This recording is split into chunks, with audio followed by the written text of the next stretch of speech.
Space Podcast, Third Space Podcast, Third Space Podcast, Third Space Podcast. Hello, and welcome to the Third Space Podcast, episode number 93, Tired and Retired. Yes, retirement. That is the topic of today's podcast. Before we get to talking about retirement, Daniel and I have an adventure in etymology, everyone's favorite adventure type. In this adventure in etymology, we choose words and phrases that are somewhat related to the olds, since that is the theme of this episode. Then we discuss the phenomenon of retirement, where when you reach a certain age, you have enough money, hopefully, to retire, to stop working, and live out the rest of your days in peace and happiness. Or do you? That's kind of what we discuss. What are the benefits and possible drawbacks to retirement? Why does it even exist? Where did it come from? And what would happen if you shifted your retirement from the end of your life to the middle of your life? Is that something that would even work? We have a lot of interesting analogies to technology or education, all relevant to retirement. So I hope all of our millions of retired listeners out there will enjoy this episode. Maybe it'll give you some energy. Third Space Podcast, Third Space Podcast, Third Space Podcast, Third Space Podcast.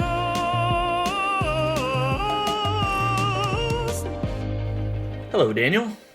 Hello, Bennett. It's been a little while. It's been a couple months. We're both a little older, a little wiser. Yeah, we are. And you actually had kind of a nice conversation. It was like, Daniel, we got to do this more often. Like, let's not, like, there's always reasons not to do a podcast, you know? Right. Yeah. Yeah, we just got to stay a little bit more, be a little bit more diligent about making I sure we like keep having done podcasts, and I like in the moment doing the podcast. I, for some reason, put it in the task chore area of my brain. So when you say, let's do one, I'm like, okay. And then I kind of begrudgingly put it on my to-do list. And then as soon as we start, like right now, I'm like, woo, yay. So Yeah, I mean, once we hit record and begin, then it's just kind of all downhill from there. Downhill meaning no effort, not downhill in quality. I never know how to use that phrase correctly. But I don't think that's right. Like I really legitimately. But it's all downhill. It's all downhill. It's easy. Yeah, it's all easy going. Yeah, right. yeah. We don't have to think about it too hard. So, well, today. I started off saying we're a little older, we're a little wiser, and the theme for today's podcast is age, getting older. Oh, good. And I would say, and I want to hear if you agree, getting older is kind of an adventure. Would you agree with that statement? Yeah, definitely. Would you say that getting old is more or less of an adventure than etymology? Well, because you don't have to answer. That's rhetorical. Yeah. Because our first segment for today is adventures in etymology. Back again. Yes. Also, is it firework. age themed? Is it wisdom themed? It is I'm looking age forward themed. to it. Yes, it's Yeah. an age themed adventure in etymology. So, without further ado, so just a quick reminder on how this works. Adventures in etymology is when I take a word or a phrase or a colloquialism or an idiom and I present it to Daniel and I give him three options for what its history might be, its etymology, where it came from, how it came to be, and you have to choose which one is real, and the other two are of course made up by me. Yeah, and you're good at this. So I try my best. Yeah, So the first one is long in the tooth. Have you heard this phrase? vaguely long in the tooth.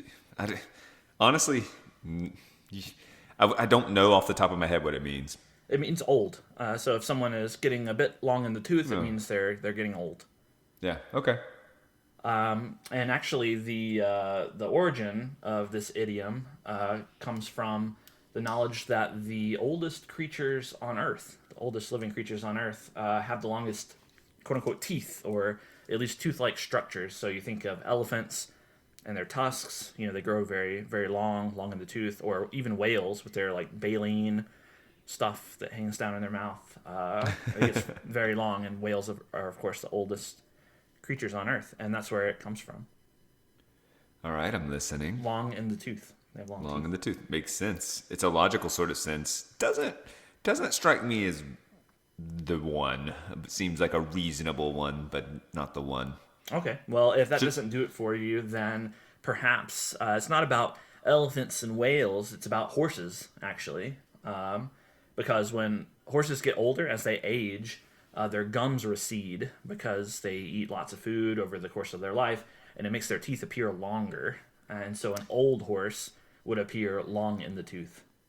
That sounds plausible, because that whole "don't look a gift horse in the mouth" is for that very reason, because that's how they would see how old a horse is, by looking at the teeth and the receding gum line, is my understanding. And so it's rude if someone gifts you a horse to say, well, I'm going to check on how old it is. And so long in the tooth and receding gums is where my intuition took me. I didn't realize that. Don't look a gift horse in the mouth. I thought it was because it would spit at you or like bite your nose or something. No, it's just a rude thing to do. Is that to be like, it's a gift. Who cares how old it is? It's just like someone's giving you that, and here you are, like, checking up and how. Yeah, that makes total sense. Yeah. So I'm really, I feel almost like I've spoiled it, and that's the one. But that's how strong I feel so far. But let's hear the third one. Well, the third one is that it originates from the notion that the elderly ramble on endlessly, and they should, of course, when you're speaking and rambling, you're showing your teeth while you speak, and so the long duration that you view elderly people's teeth is where it comes from. They're long in the tooth. Spend a long time with their teeth visible. Old man, long tooth. Sounds plausible, but I'm locking in for the horse gums receding. The thing is, the oldest creatures one, it's just, do you ever have like, okay, when you pitched this to me, I just went, I'm waiting for the receding gum line one, and I can't hear the others with the clarity that you probably want me to hear. I'm just waiting to see if one maps onto that, and it did, and so I'm maybe not giving the other ones a fair shake. But yeah, I'm doing the horse gum receding. You're right. You're correct. Hey. So you kind of knew that one a little bit. I guess I kind of did. Ironically, I felt so confident and didn't really know the expression itself. Yeah. You know? Right. Yeah, that is a little funny. Long tooth. How familiar are you with that term? Like, I don't know. I've heard it before, and I would have either thought it means you're old or you speak a lot. You know. It makes long tooth. It makes me wonder how many idioms are around horses, and is this has like a cowboy feel to it. Yeah, a little bit. Yeah. All right, the next one is trespassing. Okay. You're familiar with that word, right? I mean, that word, yeah. I don't think of it as attached to much over. Get off my lawn. Yeah. That's why it's relevant to old people. Yeah. Yeah. Are you going to give me the etymology or just the word trespassing? Trespassing. That's that's the next word that we're passing on. Tress. Okay, I'm just kind of thinking through. I don't know what tress is, but we can pass, and they shouldn't do it. Okay. It comes from it's from the Spanish actually, and that was during the 18th century. You're, I'm sure, very familiar with around the time of the Treaty of Paris, and during that time, the territories like Havana and Manila got restored to the Spaniards. And around this time, the reason why this is relevant is that around this time they were highly concerned with their borders and what land was theirs to govern, but they were unable to enforce those borders militarily, and so they had to kind of compromise and adopt what we might consider a three strikes policy. Oh man, this is good. Where the first passing, the first incursion onto their land, aka the Uno passing, and the second passing, dos, were overlooked, so they weren't even thought of. But the third, tres, passing was punished by the Spanish. Trespassing and you're out, as they say. Trespassing, that's where it came from. Man, just a little too good. It's so good. That's the Bennett mistake. It's just being a little too good, because that just feels right. But my alarm bells, my Bennett alarm bells, are just dancing around it, like confusing with the Treaty of Paris and some places. and make it feel legit. But man, it makes so much sense too. So I'm not discounting it. It's in there. It's in the running. Okay. Well, this other option you might be persuaded by. It's not from the Spanish. It actually comes from the English. And this is a degeneration of the phrase trust passing. Where this originated was that it referred to those traveling across private lands, but with royal permission, under the common understanding that they were not trusted, they were trusted to not promote misbehavior or do damage to property. Of course, this wasn't always the case. These trust passers would sometimes cause damage and misbehave, and it made the local landowners pretty unhappy with them. And so trespassing became kind of a negative term, and eventually a crime. That's actually where my brain went, to trespass. We trust to pass, and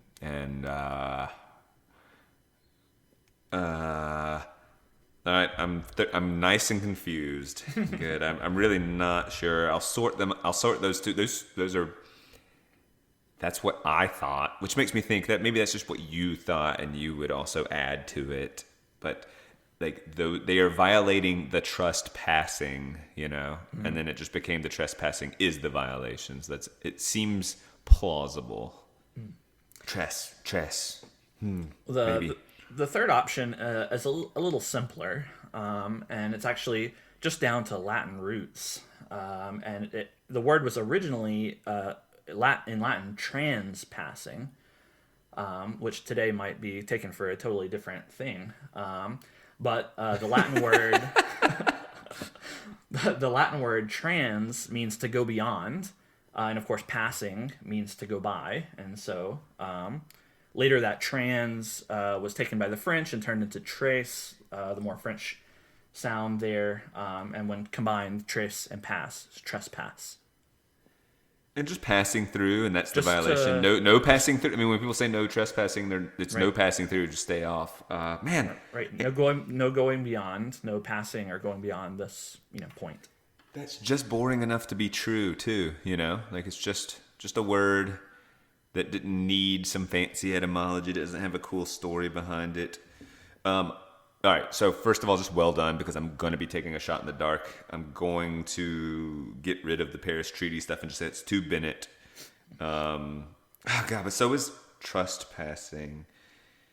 So therefore, I guess I would land on the boring Latin one, even though it's it's not as satisfying. I think both other options are actually better.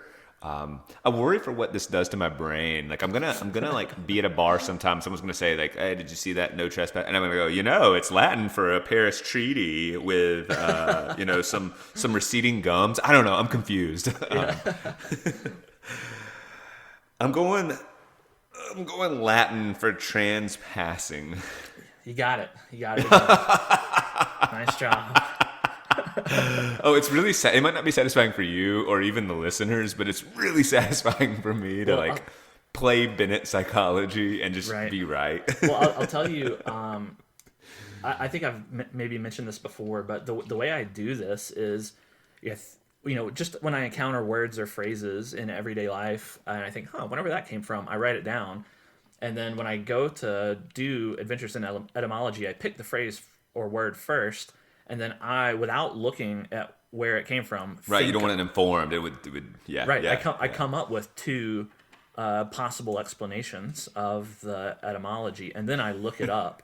And sometimes it's boring. For this one, I came up with these two really satisfying, good explanations that I was very happy with. And then I looked up the real one, and I was like, "Are you kidding me? You gave me nothing to work with. I can't even embellish this spice it up. Make it interesting." Yeah. This is what I love about our friendship is I think I could have just said everything you just said and been so I could have said, I imagine how you do this is you come up with two stories and just said everything you just said. And that is rich for me. And I also know there's this kind of gamification going on where I try to play Bennett psychology. Oh, sure. So you have to throw me off the trail too. That's why it feels doubly like when I get you, I know you're trying to avoid being or getting got, And so when I get you, it's nice. Right. Yeah, we can go back and forth with our tactics. Right. At some point, at you're a just gonna certain choose one out of three, and whatever. Right. Well, also at a certain point, I get so much satisfaction from the really good explanations that I can't not put them in. I can't discard a really well made I etymology. know. Like, you might know, there's just a few too many details, but Yeah, like I this gotta one- add, since there's three forms of passing and giving, if you're gonna talk about the Paris Treaty, you need to go ahead and give and you would, if it were real too, you would give it to me. So it's just too good. Yeah. Too All good. right. The last one, the final one is mortal coil. You familiar with this phrase, this term? Yes. Give me the definition. So it comes from Isaac Asimov's famous sci-fi literature. You're a literature guy. You know Isaac Yeah. Asimov? I read a short story. I mean, he does a lot of dystopian lit, or at least Yeah, a little bit. I mean, it's just classic sci-fi. yeah. And yeah. In one of his stories, there are intelligent robots, and they're powered by an extremely complex and powerful technology called a coil. It's called that because of its shape, and it's stored in the chest cavity of the robots. By contrast, humans in his story have what he calls a mortal coil, referring to their life source and vitality. You typically think of the heart as being kind of the core of the human. It's the human's coil. It's the mortal coil, and that's where it comes from. I believe it. A mortal coil. Okay. Actually, that's not it. That's not the real one. The real one is that this is actually a very unique phrase because it represents the only remaining usage in the English language of this version of the word coil, which comes from the Old and Middle French word aquil. And this Dang it. this word aquil means an encounter or a reception. Essentially, the phrase means that this our mortal coil is a transitory encounter with our mortal world, bookended on one end by birth and on the other end by death. Oh, that seems real too. French aquil. Aquil. Oh man, I'm nice and confused. Maybe clarity. Sometimes the third just sharpens the clarity of this all, so give it to me. The third one is that mortal coil was first recorded in Dante's second divine comedy, Purgatorio. You familiar with Dante? Inferno, yeah. His second divine comedy, Purgatorio, well, as you might think from the name, discussed purgatory, the dwelling place of man. Purgatory, in his conception, consists of 7 levels, represented as an upward spiraling coil. And each of these levels refer to one of the 7 deadly sins. And you may have heard the Shakespearean phrase, shuffling off this mortal coil. That's what I'm thinking of. It means to leave the last level of this upward spiral and ascend to heaven. 3 excellent definitions. So I think you've actually just got me here. I don't know how to play Bennett psychology on this. I'll give a stab at it. Not quite knowing how to do the French pronunciation adds to its legitimacy, but I think that was just too good. It feels older than Asimov. It goes into Dante. So Purgatoria, you threw in the Shakespeare thing, which is true, but I'm going with Dante's. Please be 3 for 3. Nope. You Dang, failed. you It's me. the French. Aquil. It is the French. See, I thought that was to throw me off, not quite knowing how, because how clever it would be to invent something and then not quite, sorry, I looked it up and that's just what it said. I can't fully and confidently say it. Yeah, those damn French. Good. Well, I'm glad I stumped you once, at least. I feel like I think that Adventures in Etymology might be one of the easier gamification things that I do, where I try to trick you with things. I feel like you can apply Bennett psychology pretty well. I think you have a good track record at this one. I feel like I do, but I'm I remind myself. I mean, I watch Good Mythical Morning all the time, and they don't remember all their experiences, and they do a show every day, and we don't have nearly that. But I almost wonder if you went back and revisited some of the etymology, would I just quit? And you asked me the same three questions, or the same, Yeah, would I learned? answer precisely the same, and would I? Like, how similar would the clips be? Just me thinking out loud and trying to play Bennett psychology, and or would I just I would tell you if I immediately remembered, or if I go, no, not coming back to me, or I kind of remember these, but they've blended into being true in my head, so I don't know now. Yeah. It's funny. Occasionally, I will go back and listen to an old episode of the podcast, and it's funny how often we'll be talking about some topic or whatever, and then I'll think, oh wait, I have a response to this, whatever, and I'll think about it, and then me in the podcast will say exactly the thing that I just thought of. It's pretty satisfying. That's deeply satisfying. I mean, that's kind of the spirit in which we started this whole thing, was to somehow journal our long form conversation, have some documentation of our thought process beyond I wrote some ideas down, or I wrote down what happened. Writing down what happened and then capturing how you think out loud, and the artifact we're creating is just very satisfying. I mean, even something interesting like over the years now as you get older, your voice, old men sound different than young boys, obviously. So when does a 25-year-old sound like a 35-year-old? There has to be a little bit of a difference. You would say that person sounds older. Do we sound older?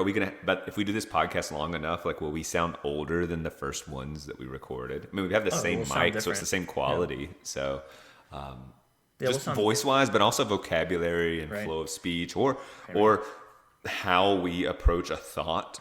So it's satisfying to know if you listen to an old one, you're still following the same general thoughts. But it'll be even more interesting when you feel different from your former self. Right. I don't know if you realize this, but we started recording in 2019. I wouldn't have been able to tell you that. And so when did we go to Japan? 2017. And for some reason I've stored that in my head as 2018 and not let up. So 2017. So a couple years after that. Right. Yeah. Wow. Yeah. It's been quite a while. I mean, a lot happens in 7 years. And I consider myself to be a relatively even keel, stable.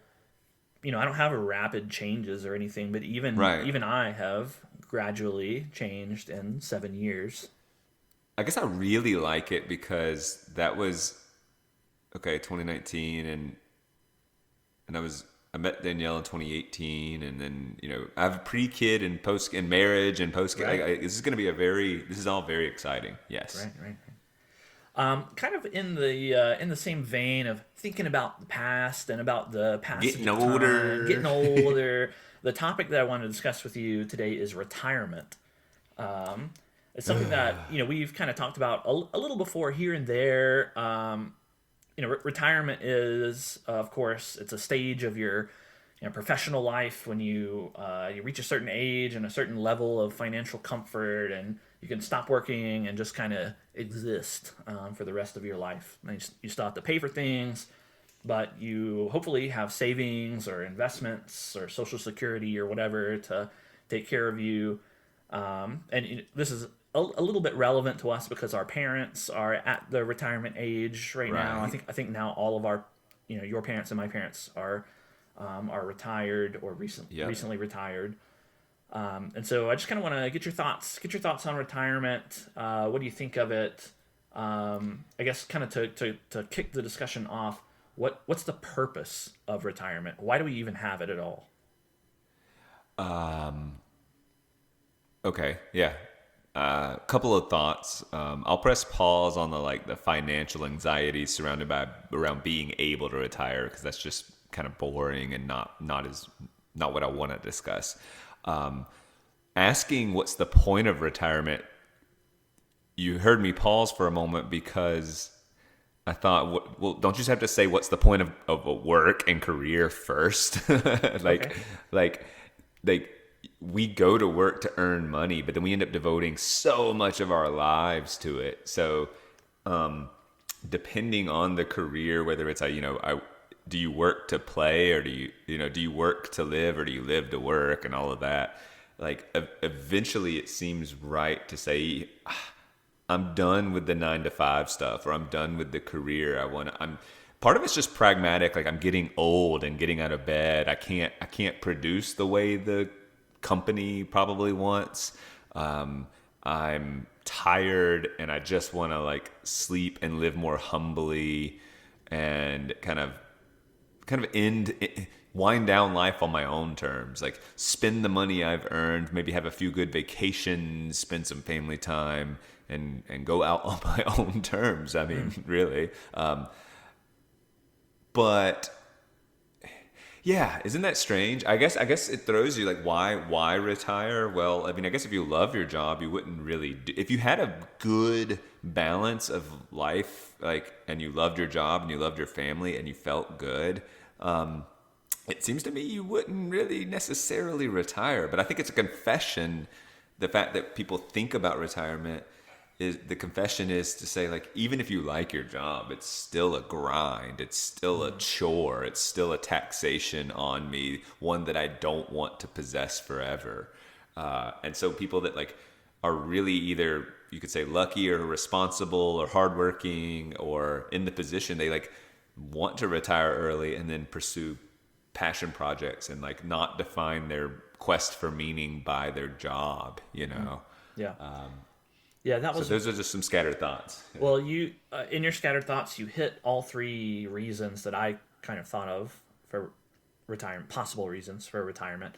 One being a reward for a life of hard work, which is kind of what you just mentioned a little bit. Like, you know, you work hard while you're young, and then you're kind of buying up the ability to take a break at the end of your life.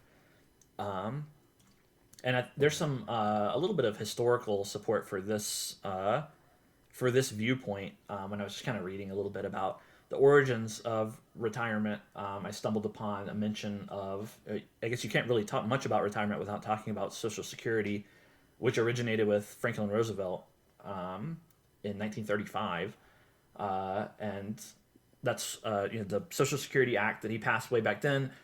Made workers and employers fund retirement at the age of 65. I think that age still persists to today. And his wife, Eleanor Roosevelt, had a quote about retirees. Old people love their own things even more than young people do. It means so much to sit in the same chair you sat in for a great many years. I guess kind of... Peculiar quote. Wait, what? Okay. Just kind of, I guess, alluding to the idea that, you know, you're building up to some reward, some ability to relax and enjoy the things that you've built, the comfort that you've built up and earned over a long period of time.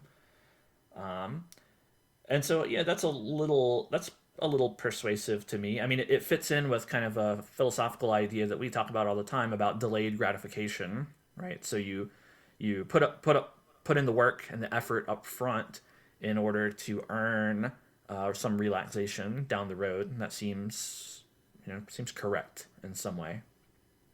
Yeah, it does. It does seem like you put in your dues and then you get your reward. But I often think about like travel and the things that, you know, these aspirational moments of retirement, the heavy rewards of like traveling and family and things. But you're getting older, and often like your desires might change. Do you want to like why? Part of why you want to travel, I'm going to make an assumption about most people traveling, is the adventure and your ability to lean into adventure. And I mean that quite, like, adventure has a physical aspect that's hard to deny. Like, you want to hike that strenuous hike. You want to zip line or go on that wild roller coaster or do that physical, laborious but rewarding activity. And not just, you know, stay in some comfortable hotel, eat at the restaurant, you know, and then walk back, or, you know, Uber back, get transported back. So like your ability to engage in adventure diminishes over time. So there's like a cruel irony about saving to the end of your life. Yes. I want to touch on that idea a little bit in a second, but that it ties in really nicely with the second possible purpose of retirement that I thought of, which is, I mean, it's kind of a downer to think about, but it's a necessity as you age because you lose a lot of your ability. I mean, you know, you become physically weaker, and in many cases mentally weaker as well. You know, kind of if you use it or lose it sort of way, right? Like maybe if you stay as a productive worker continuously, you can maintain your ability for longer, but eventually, you know, we all age and are unable to do the things that we once did. Well, even liken it to like a TV show, like you'd rather, a lot of TV shows like Seinfeld went out on top. It didn't wait for it to turn and get bad. It would be sad if we just worked until we died. And if that was just always the case, wait until people are performing at much, and it just, imagine a doctor too, who's just, what do you, he just he starts making these mistakes because of, you know, he's just getting old and he's not keeping track and he's not able to go to the conferences and keep up with the professional development. I'm sure this exists in everyone's workplace where they've had experiences where like this person probably should have retired and did not. It's like a dignified way to exit instead of having to, and if we didn't have retirement, there'd just be no structure for a dignified exit. Yeah. Think about this. I found another kind of historical opinion on retirement that fits along these lines. Think about it applied to your field of teaching and tell me if you think it's accurate. So in 1905, this guy, Canadian physician William Osler, kind of expressed his opinion on retirement. And he said that man's best work is done before he is 40 years old, and that by age 60 he should retire. He called the ages between 25 and 40 the 15 golden years of plenty. He said that workers between the ages of 40 and 60, so after those golden years, were tolerable because they were, quote unquote, merely uncreative. but this is a brutal and okay, keep going. Pretty brutal. But after age 60, the average worker was useless and should be put out to pasture. So he kind of had these three period. I don't know what he thought about before 25. I'd like to know that too. Imbeciles and then you know. Right. 25 to 40, golden age. 40 to 60, merely uncreative, and then, you know, worthless, useless after that. Okay, so harshness. How much do you think that harshness aside? How much do you think it captures reality? I'll even like soften the hard limits of at like 40, then you become uncreative. But like to say that these stages exist is probably uncomfortably true. I think that I mean, if you just want to talk like about physicality and the brain and its like capacity for creativity, and it's, I mean, I've enjoyed my 30s so much more, I'd say, than, well, I enjoyed my 20s in a different way, but like kind of parties and socialization, but the socialization wasn't grounded in meaning making. It was in story creation. Like I like the idea of some wild adventure. And now I'm understanding why I was attracted to the idea of adventure, but I'm interested in meaning making. I'm more confident in who I am as a person. So my 30s, I'm just saying that like, and that reflects in my craft. Like what, like I just as I was interested in socialization in my 20s, I was interested in being liked as a teacher too. And I had a youthful enthusiasm, which I still believe I have, but I'm also like, I also see the honor in, and the necessity for being a hard ass and pulling a kid aside and saying what you're doing is idiotic and I care enough about you to look you in the eye and say slow down and don't be an idiot. I do a lot more of that mentorship. I don't want to get too sidetracked here, but the point is that like I will generally agree that there's a heyday for any human being and that it would map probably on when you feel most comfortable being yourself and when you're doing your best work. And that's just going to be related to age. And as we understand maybe nutrition better and we age a little bit better and we stay in better shape, you can extend those years. Because when did you say that quote was? 1905, so that's pretty old. That's back, Right. Like, and We almost, probably we almost could push back 5 more years or something, Right. maybe 10 years. I mean, Right, exactly. it's hard. I mean, life expectancy is longer now, and the job, the workforce has changed. From a lot of factory work and physical labor and being essentially only men to now. Because 60 put out the pasture sounds absurd, but 70 I start to go, I mean, okay, at some point, like, there's just truth. If you, like, an 80-year-old teacher in our modern era, like I've thought about, like, the advent of all the ed tech and technologies and how fast things are, and, like, how the hell does, like, a 75-year-old keep up with this? I just don't think they do. I think they just start to be a poor teacher. Like, and not that, first of all, I should back up and say I don't want them to have to keep up with ed tech, but I'm saying just expectations of just sheer emails and meetings, and the onslaught of expectations has really ramped up, and the speed of society. So it's just got to be befuddling to them. And I think people understand that with older workers, and so they just don't hold them as accountable,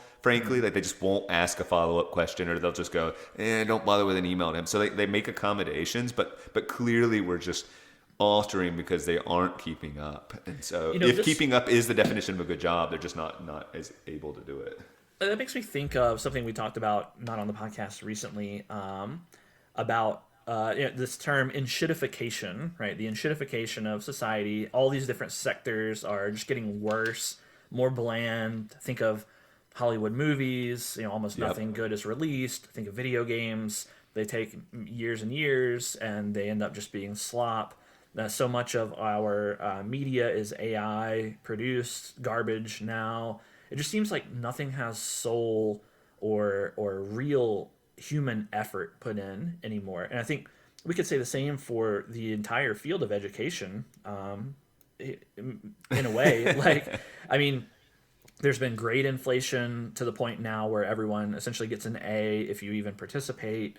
A bachelor's degree is basically what a high school diploma used to be, and students are hardly able to pay attention. They're graduating without the ability to exercise real world skills, in many cases. And so the reason I bring up this kind of dark prognosis of what the state of things now is that I wonder if maybe these old, 80-year-old teachers might actually have more value than we think. And maybe slowing down, lecturing to a chalkboard, saying everyone put away your hover phones and your hover tablets, and let's open your paper books to page, 34. Like, maybe that has some place in restoring education to what it once was. I totally agree with you. I just think that the 75-year-old just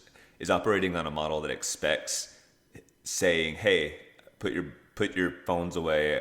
I'm going to talk to you now for 25 minutes before, like uninterrupted lecture style. And like expects that to, like, I actually think our brains are sort of rewired because of these harmful technologies. And so now he's like, the teacher is saying this, just operating, like, hasn't updated his software, so to speak. He's not understanding that they are sadly incapable. But like, just because we're aware that they are incapable, I'm sickened by our models that say, okay, since they can't focus, let's continue to produce shorter. Let's like play to that instead of strengthen that. That's like the fundamental problem with the model. That's I mean, I'm being totally idealistic here, but it just makes me think, like, all right, all these young bucks who are now in charge of education, and who are, just sprinting down the ed tech pathway and everything, like, maybe one day reality will slap them in the face and they'll go, you know what, this is just not the way to do it. We need to take a coordinated strategic turn and hire some oldies in here, hire some of these, the olds to come into the classroom and turn things around for us. And, if it was a push from admin or a push at the, public education level to kind of, not totally discard technology in every sense, but to kind of revitalize some of the traditional methods of education, Like Right. maybe you could actually see some success in the classroom by these elderly folk, and they wouldn't be Right. so disoriented. Our pursuit of educational models need to be divorced from like economic like, or like a capitalistic like consume this, like that's what ed tech is. It's just the result of consumption models, like oh, we can produce new tools and these tools are going to better our education, not understanding that like I think a long time ago these tools became so powerful, like more powerful than we ever needed. It's like your video game gripe. Like what you need to do is focus on really good gaming, like whether it's the story or the, you know, the puzzle making or whatever it is. Like we have enough power back with, I'd say the GameCube, possibly even the N64, but I'm going to say GameCube. Yeah. The graphics were good enough and the power was good enough, and we just keep coming out with more, but like we didn't need it. So now, like, you know, AI or whatever, just all these different tools, and it's like the kids' brains aren't big enough to, you know, use these tools responsibly. We're well past that, so we just need to stop it and go back to like, there's no money in that. So like how that's why we have to divorce it. When I say there's no money in it, then it's hopeless if we're operating in a model that's like, where's the money in education? That can't be the question, unfortunately, or you know, that's just the truth. I think there is an analogy there. Like I often complain about video games, you know, the graphical arms race, and developers now are just essentially just turning knobs higher and higher and making the graphics more and more photorealistic. And it's easy to turn a knob. It's not easy to design novel gameplay or write excellent stories or, you know, do something that hasn't been done before. But it's very easy to take, you know, whatever the next processor it is and then just scale your graphics to that level and make the frame rate a little bit higher. Although ironically, frame rates have not really pushed that much higher in years because people just want their graphics to be shinier. And that corresponds in the educational field to not really advancing how we teach or how we understand the psychology of learning, and instead just dumping laptops or smart boards or whatever other apps or technological doodads into the classroom, because it's easy to do. We just watch what new thing is produced and then we say, oh, that might work in the classroom. Let's do it, and we put it in the classroom, and that's it. You know, you're right, because in all these grants and like schools might be poor, but they have money to spend on like technology. So like companies emerge to fill that need. It's like, why? This is frustrating. I don't want to pull us too far afield from retirement, but it is baffling when you hear numbers about how much we spend on education in the United States. And it's like, are you kidding? Like, it costs that much for like a rickety desk and some paper books. Like, it just sounds preposterous that we're spending, you know, billions of dollars on education. And teachers are poor. Like, what if it was actually like high quality teachers? Exactly. Like, which would if we paid them, you know, $200K or something? If you double teacher salaries and then like cut all of this like crap technology that's not actually doing any good, and you have a fundamental education just like we did, you know, some decades ago, but you had well paid and highly motivated teachers. Like, I think that would be a gigantic step forward. I think so too. Back to retirement a little bit. So we kind of talked about, you know, what is the purpose of retirement, kind of from an individual level, but I'm wondering a little bit at more the societal level. Like, why is retirement allowed to exist? You know, you talk about the kind of capitalist drive, and people love to gripe about consumerism and capitalism and everything, but how does our market even support people taking off of work for, you know, 15, 20, or 25 years at the end of their life? Like, how can that even be sustainable? I guess I'm asking, is retirement a market-driven thing, or are there other reasons for its existence?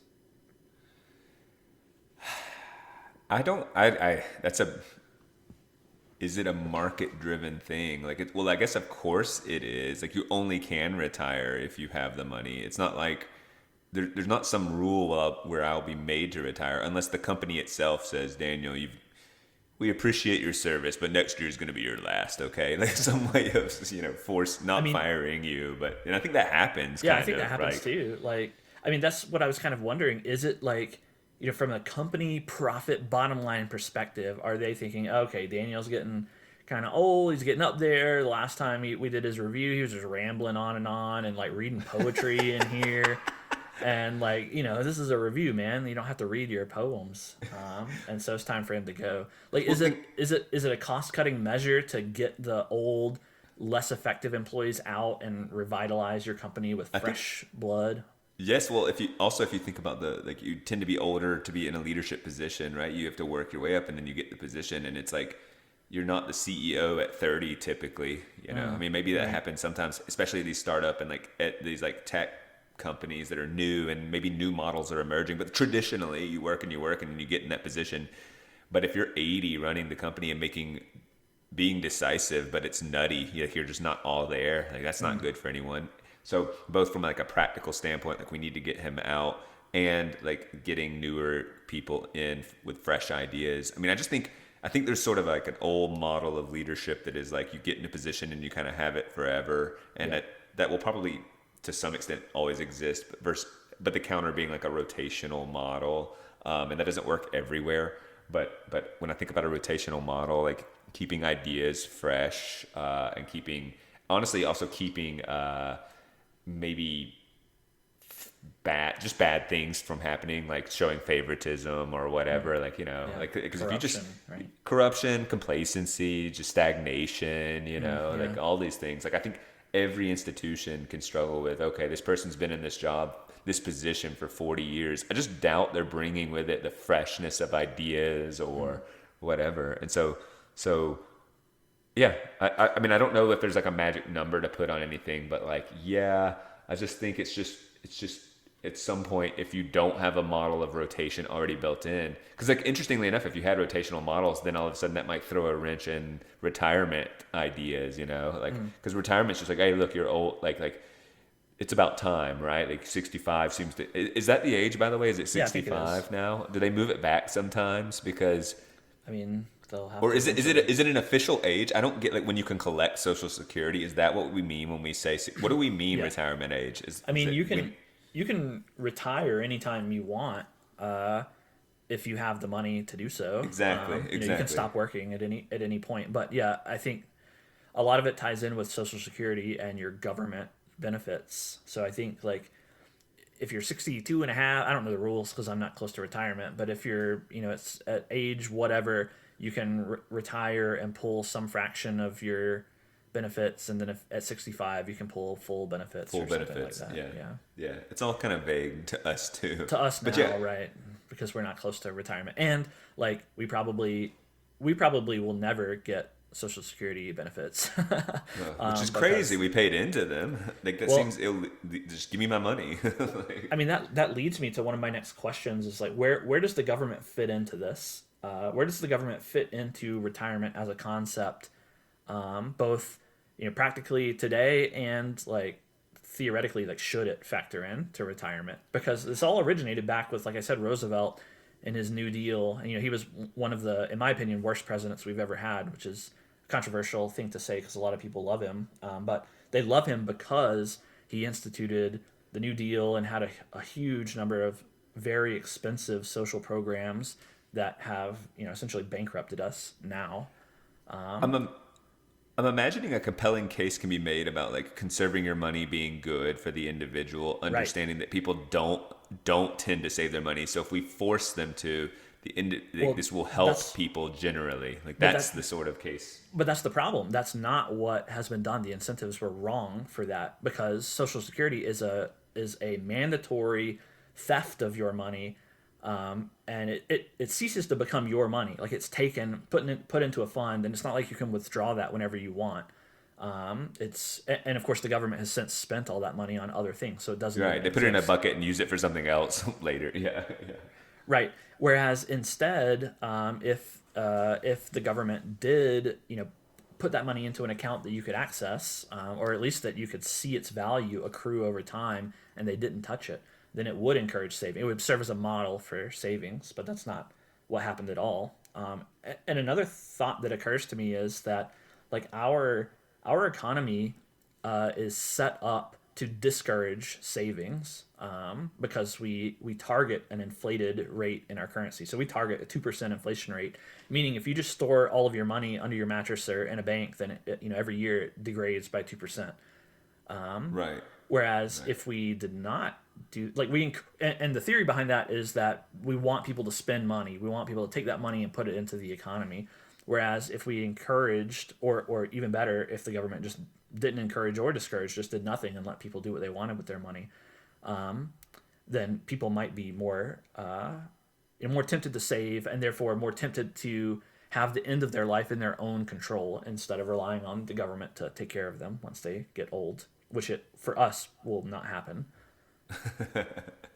Right. How certain are you that? I mean, you're saying it's speculative, but it's like it's a pretty increasing, like pretty clear vision that we're just not going to receive Social Security, or what? I think that is a pretty common consensus. I'm no economist, but we are like $39 trillion in debt in the U.S. And so how do and Social Security, I think, is already bankrupt, or has been bankrupt, or will soon be bankrupt. Like, we're already like at the margin line. And you and I still have a few decades to go before we. So what retire. happens then? We go. I say, I want my Social Security. I've paid in so much. I'm gonna get ripped off anyway. I'm never gonna see all my money back, but I need some of it back, just like everyone else got. And they'll just say sorry. And then so my options are to declare war with the United States, or just to say, meh, that was unfortunate. No, we won't get there. There will be some crisis point where the government has to, repeal Social Security or modify it beyond recognition to the point where we just aren't able to draw those benefits. Or more likely, if things continue as they are, the government will just say that, oh wait, were you successful in life? Then you can't draw down Social Security. Were you a victim? Were you oppressed in some way? Then we'll take care of you, but only under these very strict conditions. Or how when they said, like, instead of paying some money on a card, it's, if you're poor, it's just like, here are your beans and here's your rice. It'll be like, oh, you need this med, we will just ship you this med. Or, oh, you need, I don't know, like, you need this rent money, here's this rent money. Or like specific, it's just not like, here are dollars back, just here are the services that you require to be alive. Right. Yeah, I think, like, back in the 30s when this was instituted, it really was like, the idea was just sort of we're the government, we can take care of you and take care of everything you want, and we're so big and powerful now that we can do all the handouts, and people deserve to be able to stop working at 65. It's an entitlement. That's what the programs came to be known as, entitlement programs. And I just fundamentally disagree with that whole mindset. Like, I don't think that's the government's role. And like, but I don't disagree necessarily with the concept of retirement. Right. And so, like, the cynical market-based thing where the companies say, we're stagnating, we want the olds out of here. I don't. That doesn't really feel great to me. And then the government largesse one doesn't really feel great to me. But what feels about right is just that people want to be in control of their own lives. It's kind of a personal thing. Like, I want to retire when I want to, based on my current financial security and kind of where I feel like I'm spending my time. And that seems like a more appropriate way to handle retirement. Some people, if they want to work until they die, that's fine for them. They can do that. Or if, they have the means and want to retire, when they're in their 40s, then that's okay too. I guess the word retirement is this shortcut to like everyone has their versions and vision of what retirement is. But what if that word and that idea and that right or that desire just wasn't kind of mapped out? Like, the word retirement just plants something in our brain, like, save for retirement, be considering retirement. If you're smart when you're young, save for retirement. Like, what if it really, but we still put energy toward, you're going to die. Let's be honest. Like, we are finite creatures and we want to live a meaningful life. How do you want the end of your life to go? And I just wonder, does that change, or because we still exist in these models where we like go to work and spend a lot of, like the traditional model of work is we, like, I guess, spend 40 hours away from family and friends, and then but we have colleagues and they might be friends too. But my point is that like it's not like I can just bring my family to work. If I go like I like you guys, I love you, and I don't want to go away from you, so just come on to work. Like no, that's not allowed, right? My point is there's a separation, and you go to your work and you do this thing that helps this company, and the company says thank you, and here I'll give you these dollars, and you can live, and then you do that and you do that and you do that, and then you know. How do you want to live your life? Like, well, I don't want work to be miserable. Well, how do you want the end chapter of your life? Well, I guess enough people are like, well, I want to stop doing that work thing. Like, it's just to me a confession that like, yeah, work is this like pretty intrusive thing.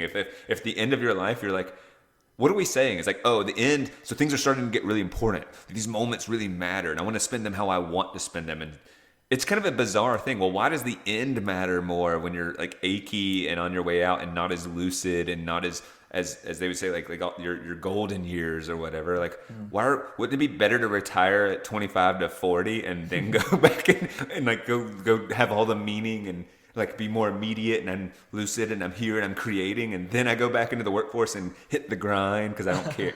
You know, like a very strange thought. Well, that was one thing that I was going to ask you about, and we'll skip to that, is like, because I had the exact same thought when I was thinking about retirement. I was thinking like, I would like to retire. It would be nice to not have to work for a while and just to be able to, you know, pursue whatever I want to pursue and have the actual time and energy to pursue it. And then I thought, well, if I'm 65, like, am I going to have the ability? Like, I'm not going to be able to go do all of those extreme hikes when I'm 65, or I'm not going to be able to ski down the hardest ski slopes.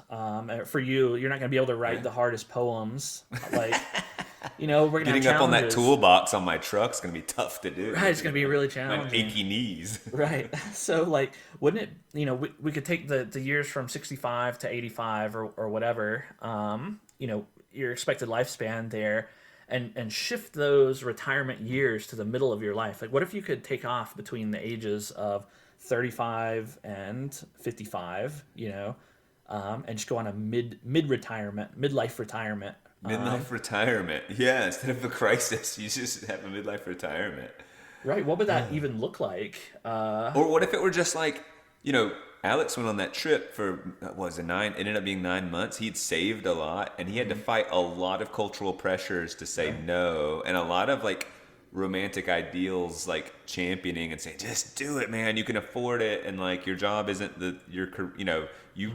he was in a position basically where he could leave his job and not lose much traction. And so okay, he took a 9-month trip. So what if retirement was like, I'm gonna retire next year and then I'll come back, you know, and you were just every other yearing it, like oh yeah, right. and extending that over 40 years if you know, or I just say that to open the doors of what does it look like.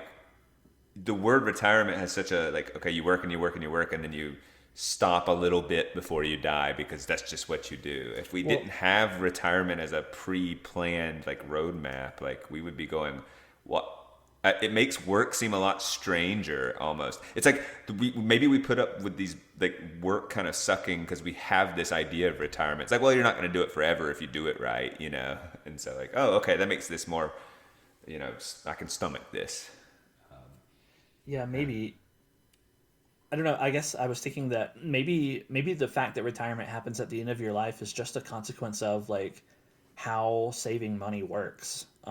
Like it's impossible to know. Mathematical. Yeah. It's impossible to know when you're 40 if you'll have enough. Yes. To take a 15-year break and then like come back, and because you and I could retire at 40 for 15 years. And then come back at 55 and start working again. We could do that. We would have to like take a loan.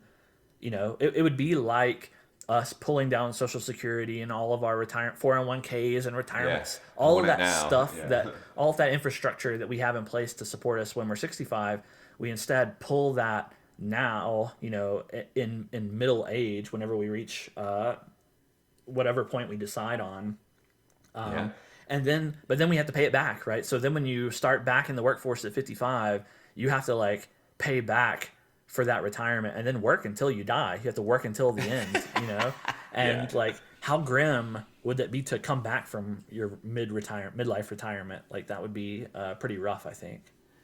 No, I think Or- you or- haven't or- worked in 15 years, and you kind of go like, all right, I'm 60 think or about- 55 now. think- Welcome, I'm back, fellas. I'm back. Think about how hard it would be to get into the job market unless you were a teacher and they were looking for olds who, who technologically inept people.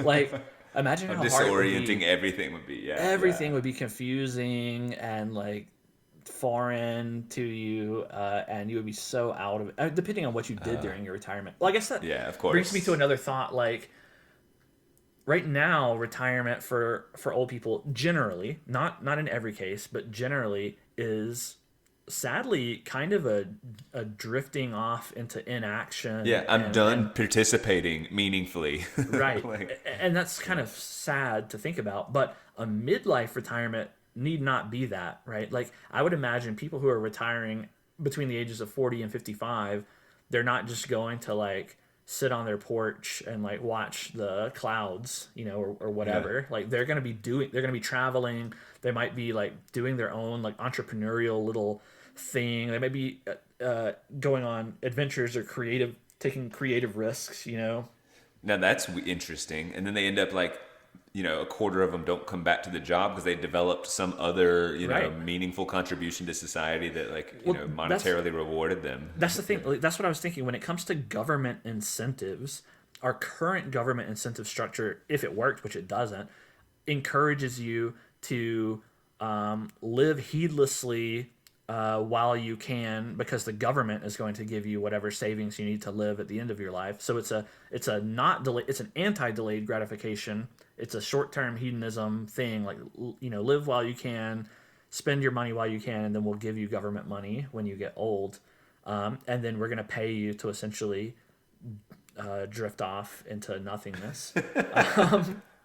But if instead the incentive were shifted and it was, okay, you're in what many consider the prime of your life, take this time and be productive, do something worthwhile, like, you would get a lot more cultural and societal value from those people. Like, I just can't imagine that someone at that stage of their life, well, maybe I can imagine it, but a larger proportion of those people would not just be lazy lumps and would instead do something with their time. Like, you're not just going to sit there for 5 years and do nothing. Like, you're going to do something with your time and energy. At least that's what I would hope. I don't know. Maybe I guess I could imagine people just like using that money and getting fat and like looking at their hover TikToks and everything and just getting lost in technology or But something. they kind of do that at work anyway. There's just going to be people that aren't really giving much during their job. They're not really doing much in retirement. Like, I just wonder if all this abstract thinking is like,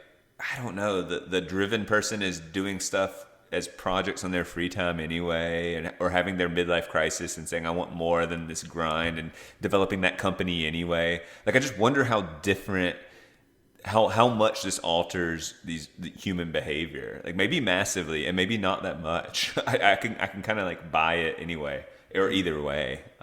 That going, if we radically reshape society, that you retire from 40 to 55, that it didn't end up doing much aside from those who are lazy or adventurous in their 40s and 50s are can enjoy it more. Whatever it is, the laziness can be more enjoyable. I'm making an assumption here that being lazy at 40 is like more relaxing. The people that love it, right, sleeping in and doing nothing and not demanding much of themselves, they just are physically feeling better. That's really all I'm saying, is that when you physically feel better and are younger, you feel better than when you're older and achier and is not as capable at enjoying the moment. That's my assumption. That's a very bold assumption to say that older people are just actually not quite as capable because of just this physical reality of enjoying the moment. Man, that's a harsh way to say it, but I guess that's what I'm assuming. One thing that occurs to me is that we just might not have the stomach as a culture to let people control their own lives. Like, that might be a big part of why we have Social Security and all of these government programs, is that we just don't have the stomach, in the same way that there was the whole No Child Left Behind thing with education, and a lot of that is still present, right? Like, we're just unable to let children fail or not be educated. Like we're forcing them into this system because we just can't stand the idea otherwise. And similarly, we're forcing people into this mold of work until you're 65 and then stop because we can't stand the idea of anything different. We can't stand the idea of someone spending all of their money and then, dying because they don't have enough, which is actually pretty rare nowadays. Old people are, on average, richer than people in their 30s and 40s by a significant margin, which is different from how it's ever been before historically. But like we just like we're unable to stomach the idea of someone being responsible for their own wealth over a long period of time. Like we regardless of what their choices are in life, we have to have something for them at the end of their life. Do you think that's a good kind of general societal position to have, or not? I mean, I can understand it and still be like, that's very concerning. Like, I guess you said, it's funny, you just saying the phrase general, like, societal position, like, in that you could have the libertarian view of, like, to each their own and just everyone back off, and, like, there need not be any more contemplation of societal troubles because I'm not worried about it and you're not going to worry about me and we're going to be fine. But, like, to have a societal view is to say, like, how do I acknowledge that we function collectively and that collective functionality matters, and it matters to me individually. So in that societal, like if I'm embracing this idea of how should society function, acknowledging that that's really important, then I'm opening the door to discussions about safety nets and like what does it mean to be empathic. But we've had long form discussions over the trouble with empathy and where it should be placed and how we've like valued, like overinflated it and how harmful it can be. And so I guess I walk away, like as I get older and like actually more certain of myself, as we were saying at the beginning of the podcast, I feel less certain of my positions societally. I'm like, I don't know how much we should care. I think we should have safety nets because I can't stomach the idea of having no safety nets in society. And I also suspect that our safety nets are haphazard, poorly placed. Sometimes they're reinforced the safety net's way too thick, and sometimes there's none where there should be. And I just suspect we're doing a bad job at it. And that doesn't mean I'm saying we need more, but like it means that it doesn't currently like seem satisfying. Right. But I don't know that there will be. I don't know that there will be. Yeah, so I have some of those same reservations, and like I don't know the answers either. We're talking about big systems, but when I examine our current system, it's more about who is building the safety. Like safety nets are a good thing, right? Like taking the analogy at face value, only when you fall, right, like if you're doing something. If you're going to do something risky, then you want to mitigate that risk in whatever way you can, and that's what a safety net does. The question is, who builds the safety nets? Who do you trust to build reliable safety nets? And we've, over the years, for whatever historical reasons, chosen to have the government build and maintain those safety nets, and they kind of suck.